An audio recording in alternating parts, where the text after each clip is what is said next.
Hello guys, you're welcome back to my channel. My name is Tessie. Good morning, good afternoon, and good evening to you all, depending on where you are watching from. Hope you all are doing well, and thank you so much for stopping by. So my people, presidency finally comes out to explain why 1,411 Nigerians accompanied President Bola Ahmed Tinubu to Dubai, and you guys will not believe their reason, right? Before we continue, I want to beg you all to please help me by liking and sharing this video so that YouTube and Facebook can recommend it to more people. And this news here reads, the presidency has explained why 1,411 Nigerian delegates accompanied President Bola Ahmed Tinubu to the ongoing cop28 holding in Dubai. According to the senior special assistant to the president on media and publicity, Temitope Ajayi, not all Nigerians at the event were sponsored by the federal government. In an article titled Nigeria at COP28, separating the fact from the fiction, Mr. Ajayi said the Nigerian delegation includes business leaders, environmentalists, climate activists, and journalists. The presidential aide did not, however, state the exact number of delegates being funded by the government amid speculations that about 600 are government funded. Ajayi's statement reads in full, the number of delegates from Nigeria attending the ongoing climate summit in Dubai, otherwise called COP28, has generated a lot of controversies and strong social media conversation in the last 24 hours. It is important to set the record straight and provide some clarity. The ongoing summit in Dubai, with over 97,000 delegates from more than 100 countries around the world, is the 28th in the series since the issue of climate change and took preeminent stage in global affairs. COP27 took place at Sharm el-Sheikh in Egypt last year, when the world comes together to take actions on achieving a common goal and prefer collective solution to a nagging global concern. There are parties involved from government, private sector, civil society, media, and multilateral institutions. The people coming together to advance their different agenda and interests from government, businesses, and civil societies are the parties to the convention, who represent various shades of opinions and pushing for various mitigating actions. In Nigeria, like so many other countries, interested parties comprising government officials from both the federal and subnational government, business leaders, environmentalists, climate activists, and journalists are present in Dubai. Also participating are the agencies of the government such as the NNPC and its subsidiaries, Ministry of the Niger Delta Affairs, NIMASA, NDDC, many youth organizations from Nigeria, especially from the northern and Niger Delta regions, whose life and livelihoods are most impacted by desert encroachment and hydrocarbon activities, are also represented. The president of Ijaw Youth Council, Jonathan Lokpobiri, lead a pan-Ijaw delegation of more than 15 people who registered as parties from Nigeria. Among delegates from Nigeria are also over 20 journalists from various media houses. Their participation is very important. It is not for jamboree, as it is being mischievously represented on social media. It is important to state here that delegates from all countries, whether from government, private sector, media, and civil society groups, attend COP summit and conferences as parties, and the number of attendees are registered against their countries of origin. This does not mean that they are sponsored or funded by the government. It must be said also that the fact that people register to attend a conference does not mean everyone that registered is physically present. As the biggest country in Africa, biggest economy, and one with a bigger stake on climate change as a country with huge extractive economy, it is a no-brainer that delegates from Nigeria will be more than any other country in Africa.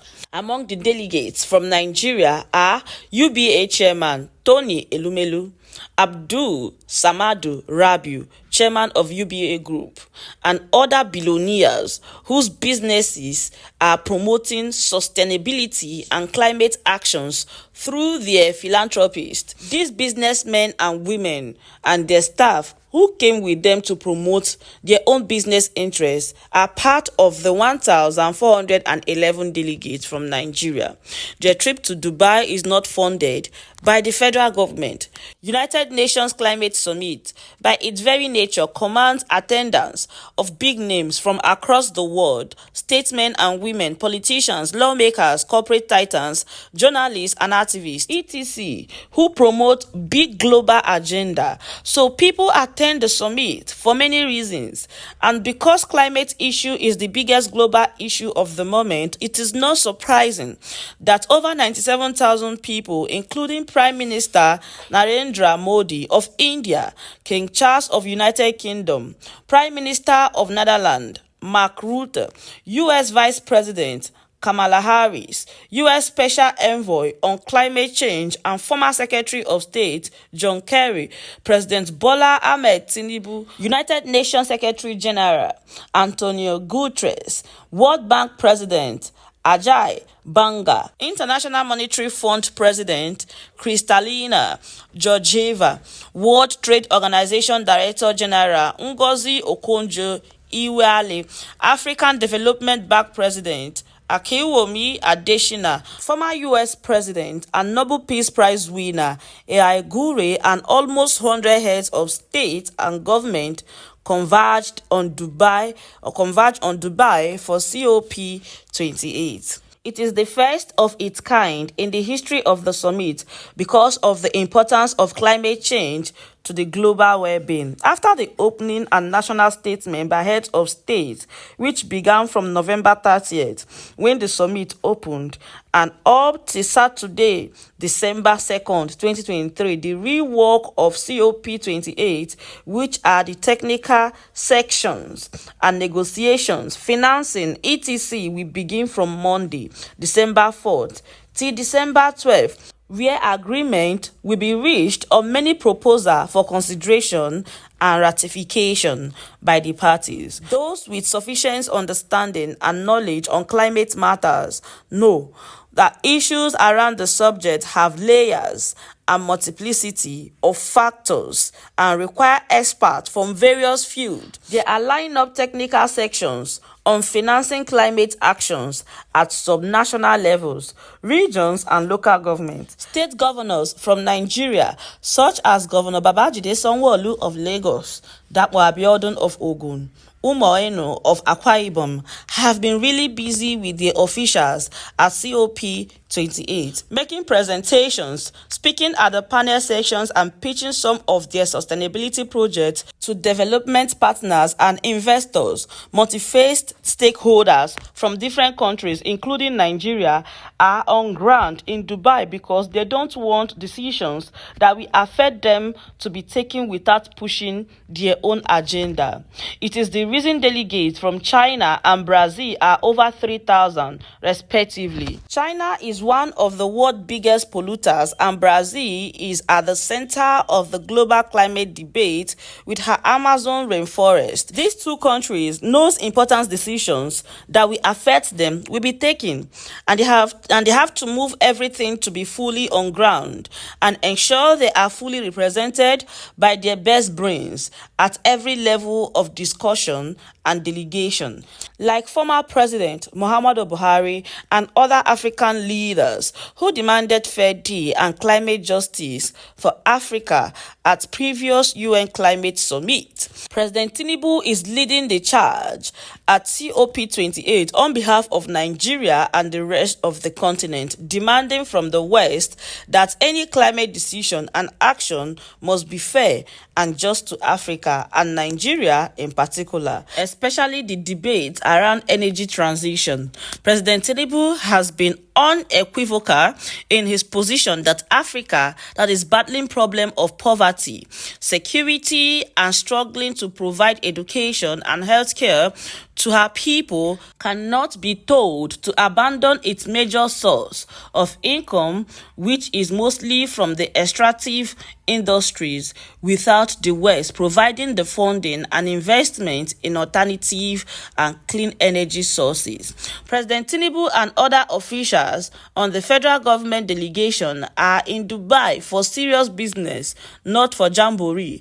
Our president has been very busy representing our country well. Since Thursday morning, when he arrived Dubai, President Tinubu has spent nothing less than 18 hours daily in attending very important sections pushing our national agenda whilst holding bilateral and business meeting on the sidelines. All right, my people, and that is it for you all. What else do you expect from these people? Personally, I don't expect anything better. They definitely know how to come and defend themselves in the public space when the heat is much, but they don't know how to do the right thing. It is a long reading, and truly I don't want to waste too much of your time because I've taken too much time to read the news. I'm just going to leave you all to share your thoughts with me on the comment section, and with all of that being said, I'm going to say thank you so much for watching, and I will see you all in my next video. Bye.